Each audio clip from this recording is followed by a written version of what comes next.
and welcome back to our channel. Ayaw mo kalimot o pag-subscribe o pag-click sa notification bell below para sa new updates sa atong YouTube channel na Radyo Drama Bisaya.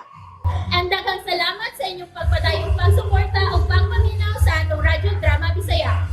Just chill and relax and enjoy the show. Nganong ikaw pa? Bitaw, ambot nga ning kapalaran. Ngan dili man patas usahay. Naay mga anak nga anda magmahal sa ilang ginikanan. Matumong sa dinuon sa amahan o inahan nga dili gyud baka mao magmahal. Hain tong mga anak nga salbahis parehas ni Amaya. Dili sad baka mao mutahod sa iyang inahan. Ikaw nalay bawi, bro. Pero mulaom nagyapon ta. Nya mausab ra si Amaya.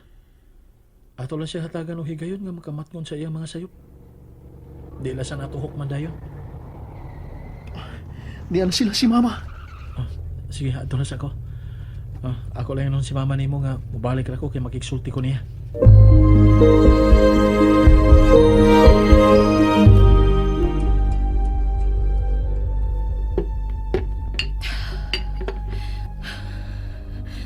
Nagbukal pa hangtod karon ang akong dugo. Nga nagkunahon na sa gibuhat ni Mama. Nagbinag-uda. Nagpakita na magkahawd. Naglakot ko nimo. Dili na gid ko gusto makakita pa nimo.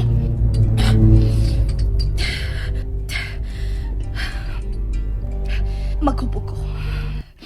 Maghubog ko para malimot kung nasagpaan ko. Wa gyud buot. Kanindot na unta sa akong plano para niya. Kung wa lang gyud unta ko niya hilabti sa akong sitwasyon karon. Mirat-rat pa gyud. Wa na lang gyud unta magpakihilom. Gusto mong maguba ang atong relasyon? Okay! Tanaw tagkinsang o ang maglapad. Ipatipabaw gyud ang karbo. Ang tungog. Che! Murasag unsay kaagi!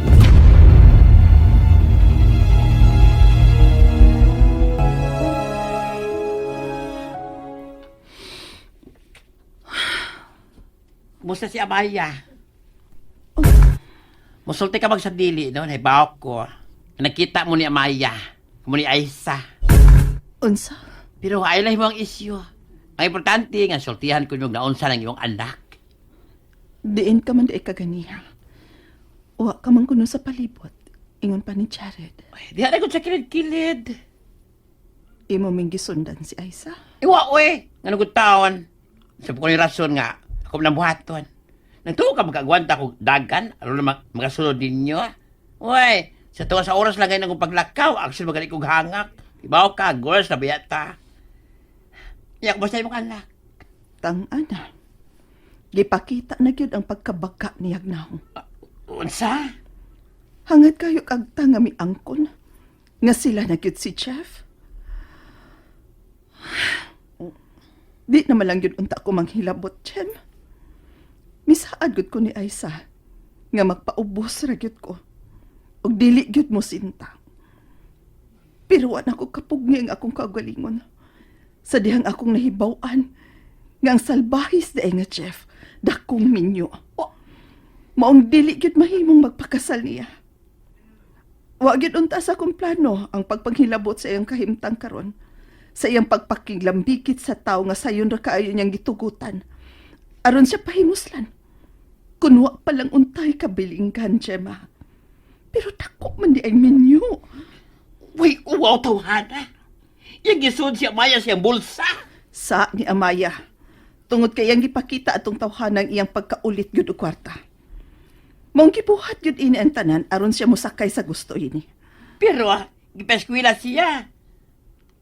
Wa. Di ba mo may saan niya? Gihimo siyang ulipon ni Chef. Nga igo rang magpaabot kung kanus asya tungahon. Aron lipayo na sad niya. Bugti sa kwarta nga gitingal sa mananap kang Amaya. Mayong patyo na tawhala.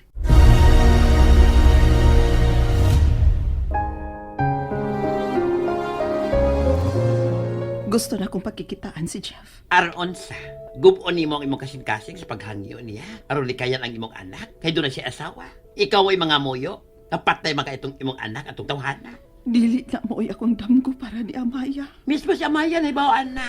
Tungkol kay, wa ka guyhunong sa pagpahimangno niya. Araw ang pingang yun ang iyang dungog. Pero, wa na. Wala kay mahimo ang giingon ni mong damgo para sa mong anak ko eh. Kaya siya man mismo ang mibabag. Milubog mo siya sa lapo. May panahon pa. O wa na dali eh. Guba na si Amaya. May paglaong pa. Nga may tao nga taro nga muunong sa akong anak, Gemma. Kung maputo lang na ako ang gapos nga nagbugkos nilang duha ni Jeff. Unsaon?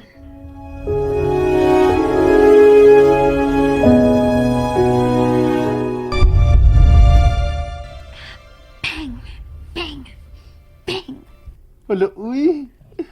Ah, nagplano ka sa pagpusil na ko, love. Cute kay kami yun. Bang. Ikaw yun lang. Nagplano ko nga buton tag-firing. Ah. Boxing. Tanan nga angay. Tanan nga angay na tungtunan para self-defense. Aron ta, simba ko, kung naay mga daotan tang ma-encounter nga, mga buang-buang nga, di madaghinay nga badlong, aw, makapanagan ta sa tong kaugalingon. Uy, good idea. Bang. Ikaw yun lang. So sige na, tadeng sugdan ha. Kay karong panahon na, dili maayo nga, maglangan-langan ta.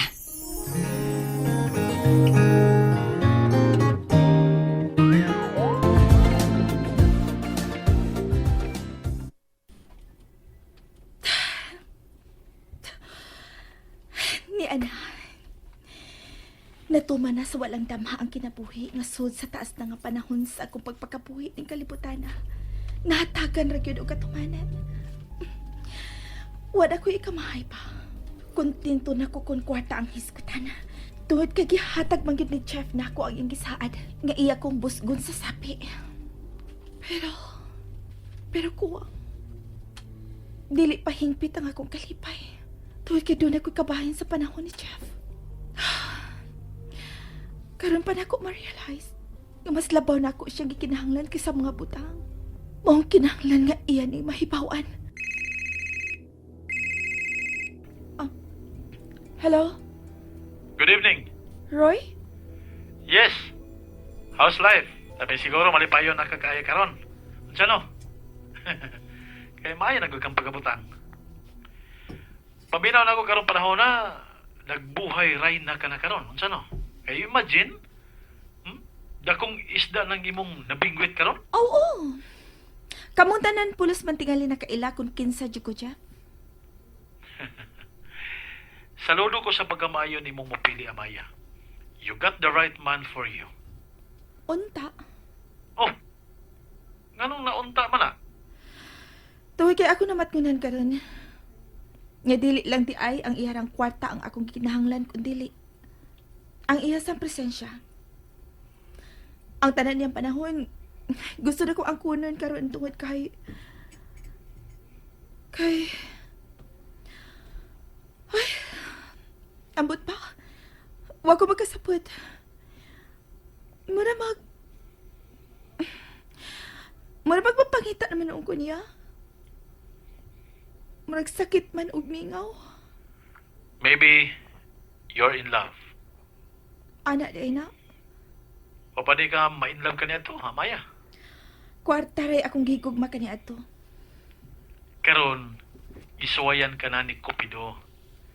Kay gibati nimo nga in love ka na. Oh.